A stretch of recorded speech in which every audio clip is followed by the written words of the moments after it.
Credit is a funny system. The way it's designed in this country, the credit bureaus accumulate information.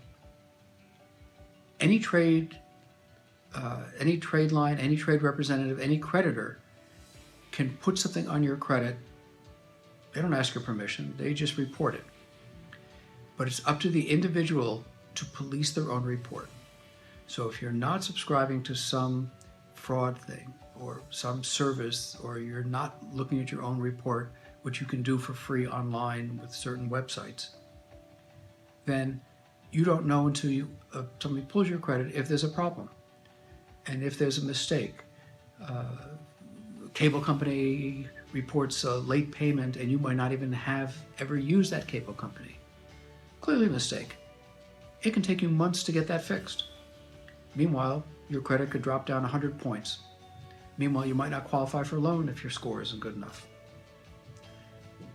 Use the example of income. Whether you're self-employed or a wage earner, you really will get treated the same as the bank. There's no prioritization where wage earners are immediately better qualified or treated better than self-employed.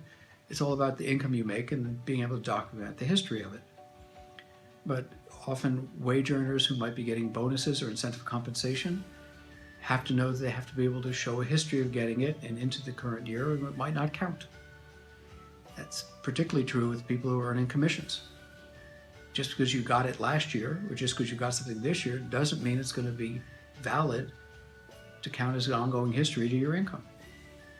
Self-employed people routinely, I think arguably correctly, deduct everything they can from their businesses so that they reduce the amount of taxes they have to pay.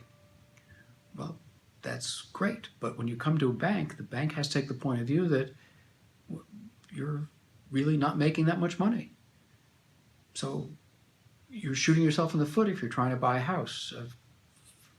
Just about a week and a half, 2 weeks ago, I have a music producer who is showing me his bank statement showing he's making approximately $50,000 per month.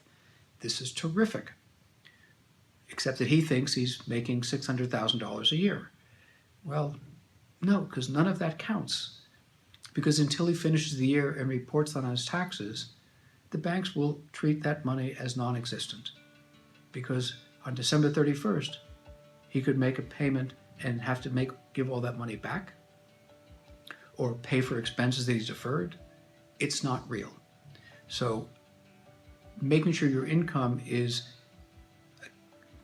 valid, viable, and accountable the way that banks are going to use it is key.